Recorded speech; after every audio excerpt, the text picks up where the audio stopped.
All right, you made it through the heaviest chemistry section. We're good for now, but we have biological molecules after this. As a quick summary, though, let's once again revisit how are you 50% water? In the human body, water has many different functions. First, it helps by regulating your body temperature due to high specific heat and high heat of vaporization. So, whenever we put sweat onto the surface of our skin, that water evaporating actually takes some of our body heat with it, cooling us off. Water acts as a cushion as well. Cerebrospinal fluid is composed primarily of water, and this is going to be a fluid cushion between the rigid skull and the soft brain. Helps protect it from little bumps and jolts. Water is used to transport. It's going to be the fluid medium that transports substances in the blood and other body fluids like lymph or urine. It lubricates. A lubricating fluid composed primarily of water surrounds your heart and your lungs and different organs, allowing them to move without friction. Since water has a neutral pH, body fluids are altered in pH with the addition of either an acid or a base. The body does this in the stomach and later on in the intestines, but it uses water all throughout. If you're like me, you might need a refresher on acids, bases, and pH. Once again, it's been a little while. So let's go ahead and get a good working definition of these three things. An acid is a substance that dissociates in water to produce hydrogen ions and anions. As you increase the concentration of the hydrogen ions, the water becomes more acidic. It goes up as the number of hydrogen ions increases. A good example of this in the human body is stomach acid. This is very acidic and it helps to break down anything that comes into the body as you digest it. Hydrogen atoms were composed of that one little proton and the electron.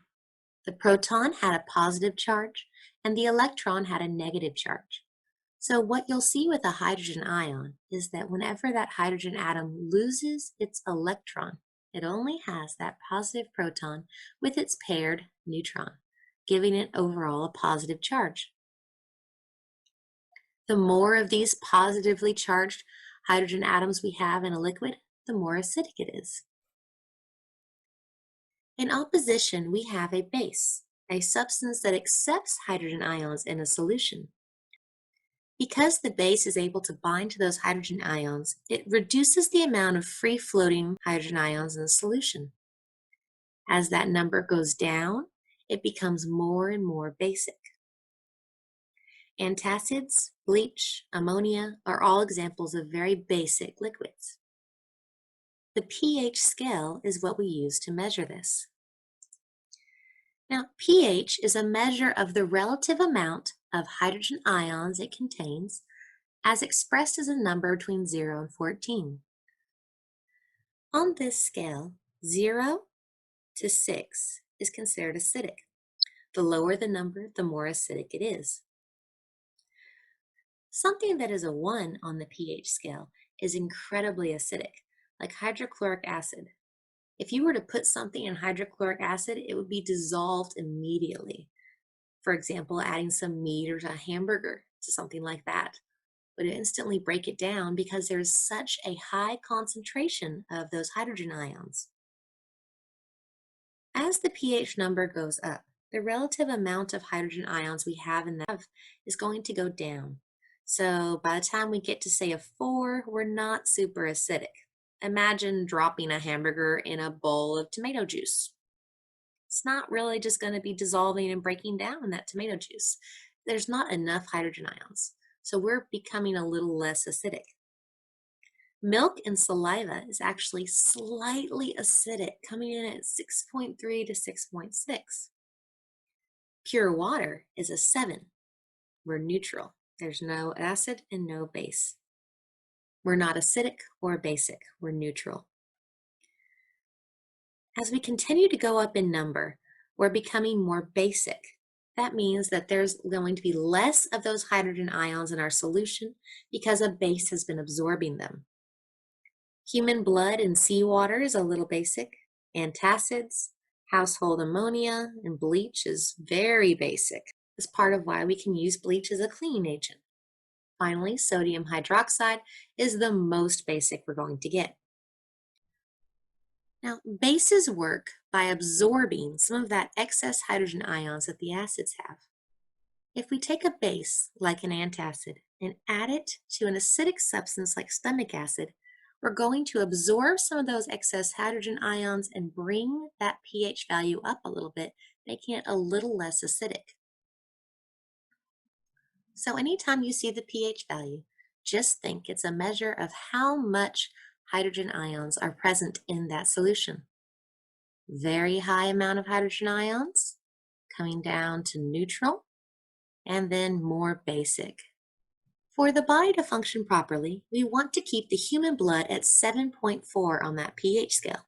That's its relative concentration of the hydrogen ions. But humans make it a little difficult for the body.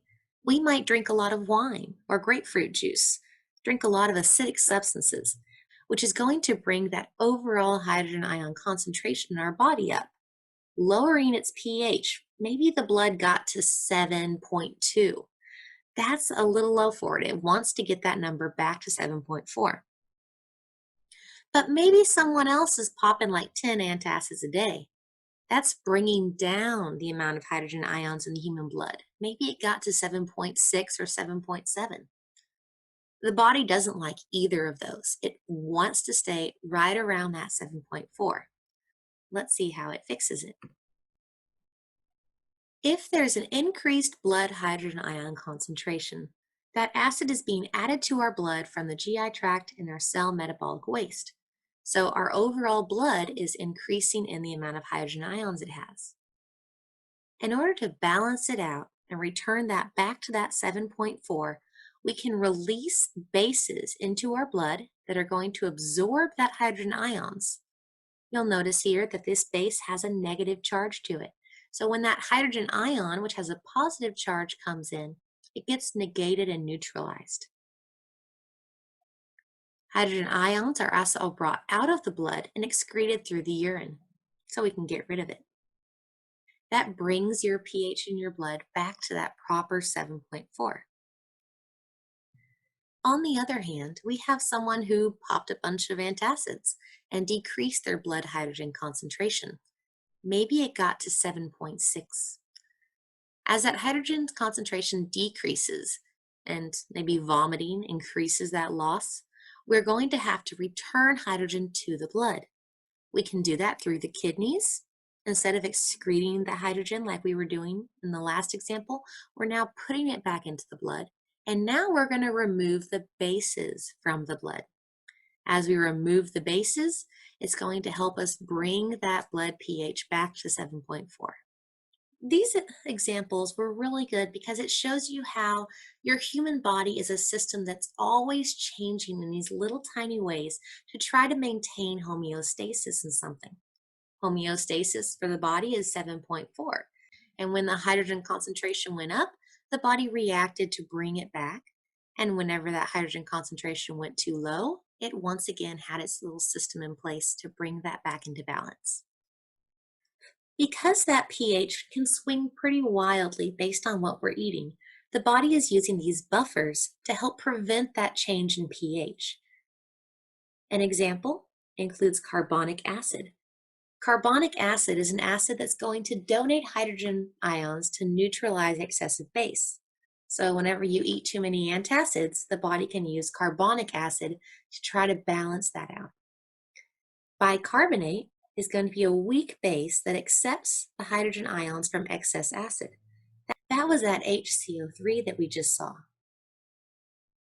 Using these buffers, the blood can maintain a normal blood pH of 7.35 to 7.45.